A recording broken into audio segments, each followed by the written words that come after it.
Hello students, let us start with your courtroom procedure. Very important topic and very complicated topic. I will make it very simple for you. Starting with courtroom procedure.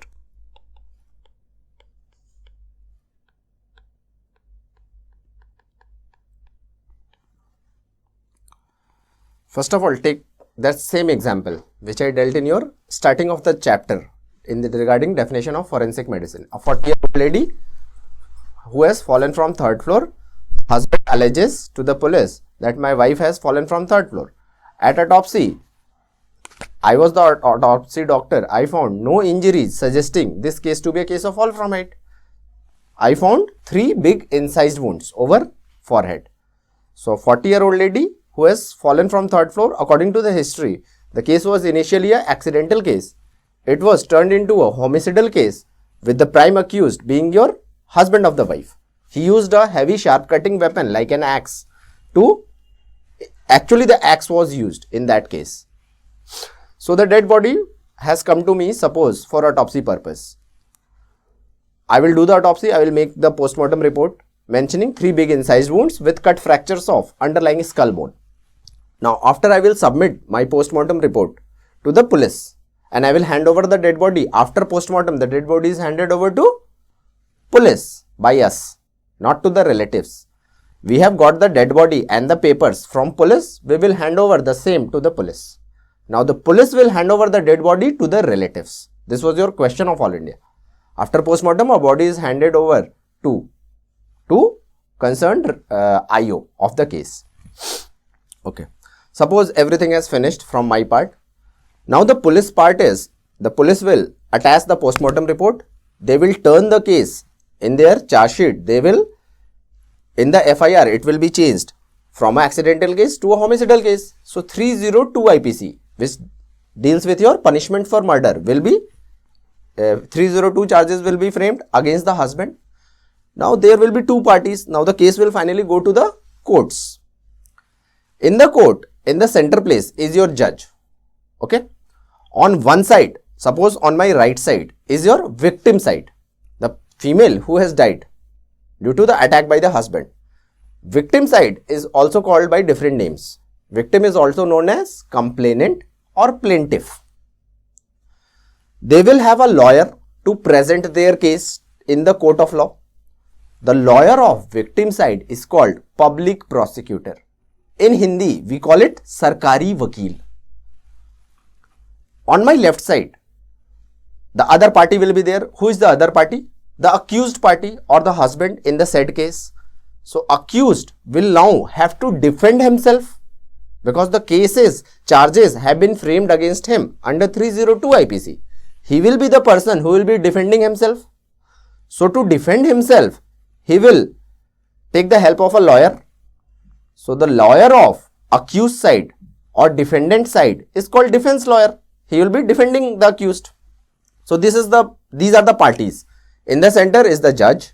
On one side is the victim and other side is your accused. They have their own lawyers. Public prosecutor, defense lawyer. Now the judge sees the papers, all the charge sheet files, all the history of the case. Then the public prosecutor, the lawyer of victim side, he will say to the judge, Judge Saab, these are my witnesses. One autopsy doctor who has done the autopsy has changed the case from accidental to homicidal case. So he is my prime witness to the case. Okay. His evidence is very important for me. So please summon him. So number 1 person, he will summon me. Suppose public prosecutor, he has another witness. That witness is a type of, I am an expert witness to the case because I will be giving my forensic expertise in the court of law. So as to what the findings were, I will have to prove them in the court of law. So I am an expert witness to the case. Under section 45 of Indian Evidence Act, expert witness is defined. Other types of witnesses, suppose there is a neighbor of the lady who has actually seen the crime happening. The husband bringing the dead body from 3rd floor to ground floor, and he is the person who has actually seen everything. So he is a common witness to the case. So who is the common witness? common witness is a person who has first-hand knowledge about a crime. First-hand knowledge means who has actually seen the crime occurring. So, common witness is defined in 118 section of Indian Evidence Act. 45 section, expert witness, common witness, 118 section. Common witness has which knowledge? First-hand knowledge. What is first-hand knowledge? A person who has actually seen the crime occurring. This was asked in your All India. Common witness is a person who has first-hand knowledge, second-hand knowledge. These were the options. Options were like this. Correct answer is, a common witness is a person who has first-hand knowledge about a crime. Okay. So, public prosecutor witness are suppose two types, common witness and expert witness, and some other IOs.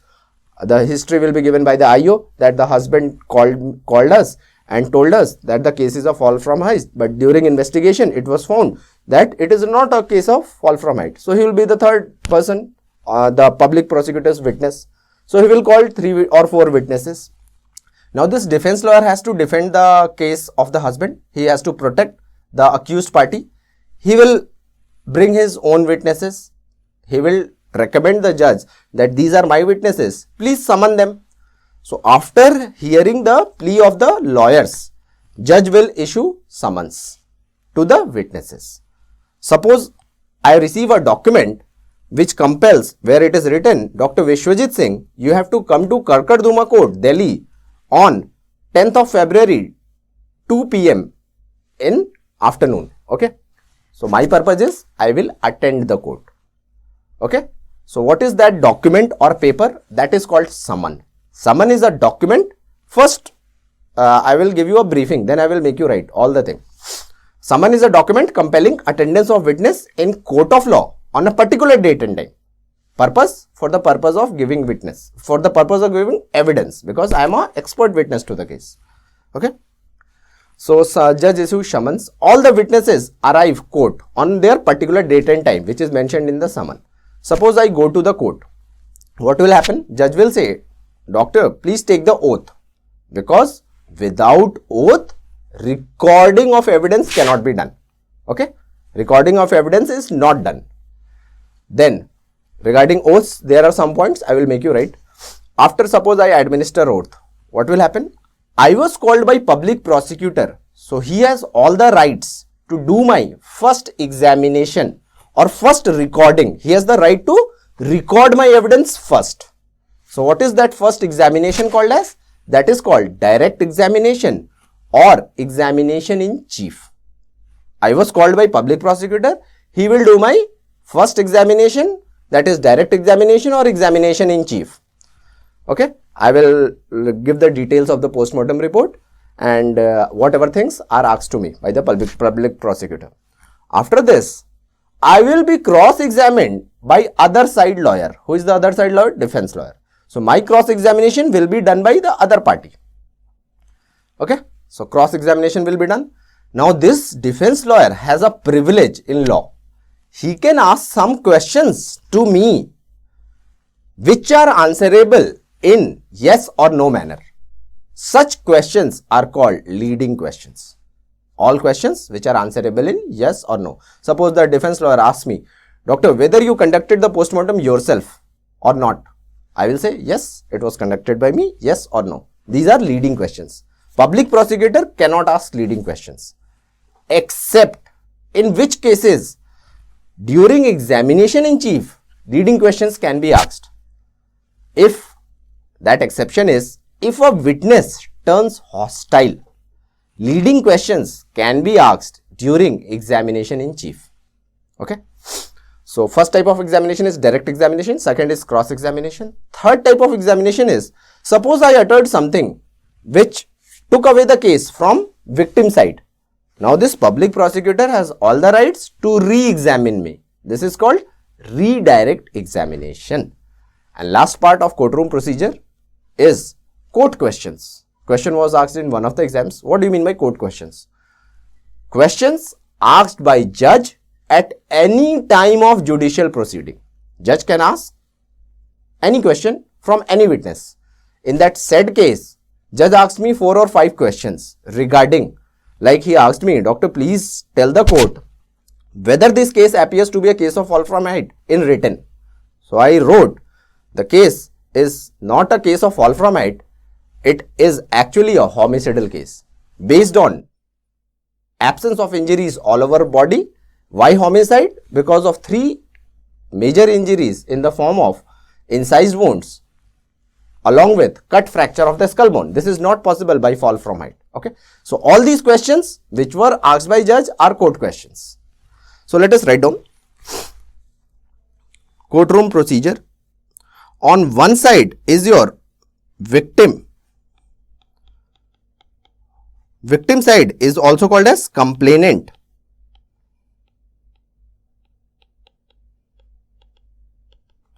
Or plaintiff. These are the synonyms basically of your victim side. Their lawyer is called as public prosecutor.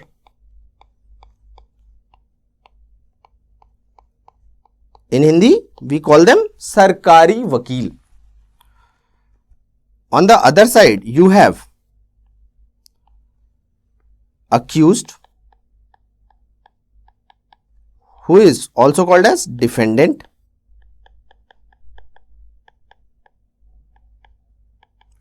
and the lawyer of accused side is called defense lawyer.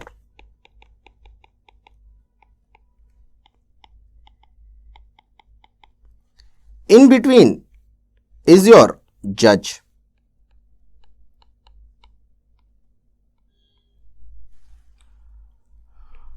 After making a note from the people, from the lawyers, he will issue summons. Judge will issue summons to witnesses.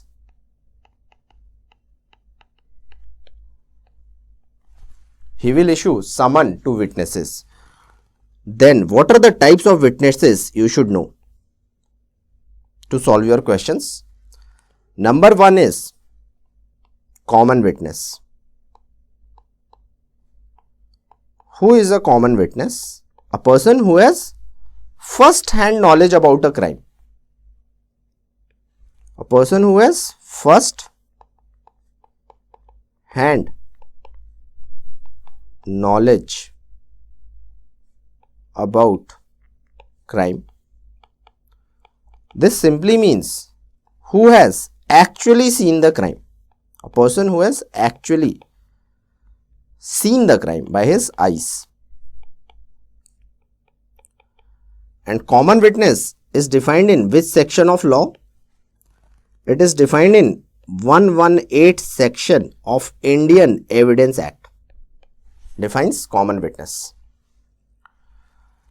And this section of law, 118 section of Indian Evidence Act, it says all persons are competent. No age has been mentioned that so and so person can only become a witness. So a child of 2 years, 1 year, whatever the age may be, if he is competent to put the evidence forward, his evidence will be recorded. So all persons are competent according to law. No age is defined. Second important thing is your second type of witness is your expert witness. Like a forensic doctor is an expert witness under which law? Under section 45 of Indian Evidence Act. Expert witness is defined. And third type of your witness is your hostile witness.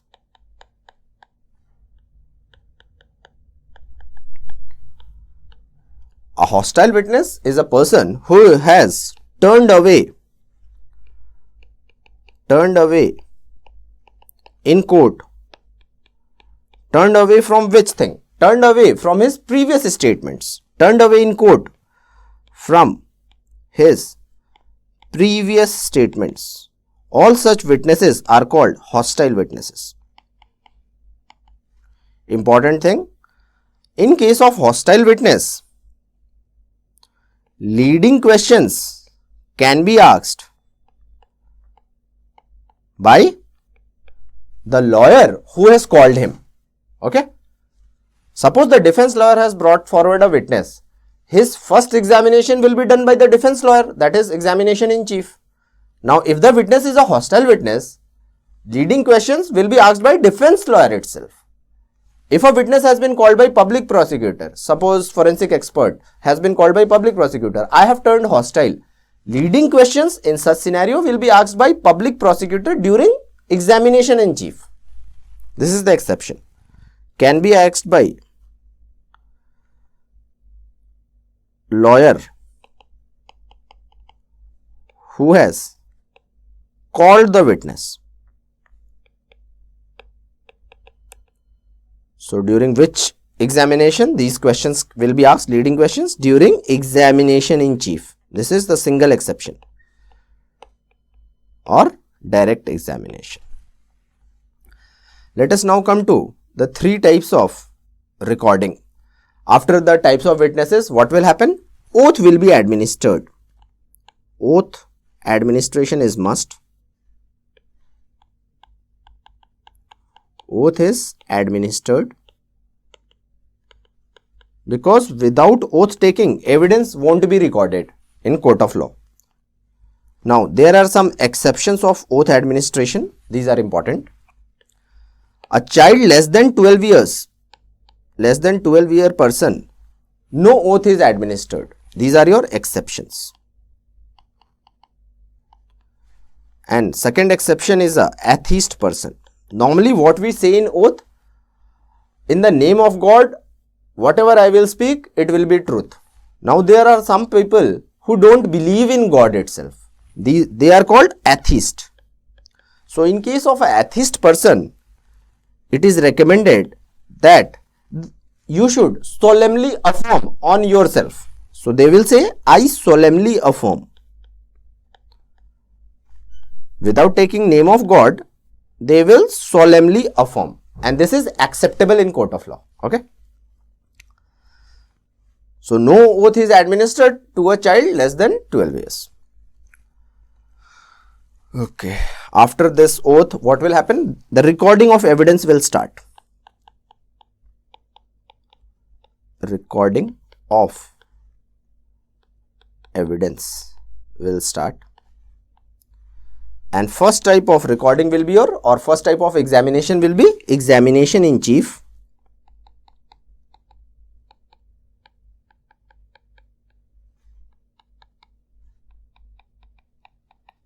Also called as direct examination.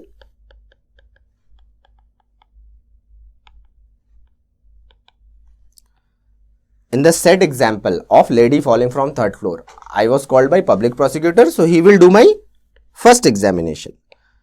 If a witness is called by defense lawyer, his examination in chief will be done by the defense lawyer. Remember this important point. Second type of examination will be cross examination. Now after chief, I will be cross examined. This will be done by defense lawyer. In my case, defense lawyer. Important points regarding cross examination. It has got no time limit. This is the reason for dates in cases. The cases go on lingering for 20 years, 30 years. This is the reason, because cross examination has no time limit. So the lawyers keep on pending the case to make their okay. So it has got no time limit. Then leading questions can be allowed. Leading questions are allowed during cross examination. What are leading questions? Questions answerable. Any question which is answerable in yes or no manner. In yes or no manner. What is the exception? Leading questions can be asked during examination in chief. From which type of witnesses? Hostile witness. Hostile witness. After cross examination, third type of evidence recording is I can be redirectly examined. What can happen is redirect examination. This will again in the said case be done by public prosecutor. And last type of thing in courtroom procedures is your court questions. What do you mean by court questions? By the word court questions, we mean questions asked by judge at any time of judicial proceeding. At any time of judicial proceeding. Done. This finishes your courtroom procedure.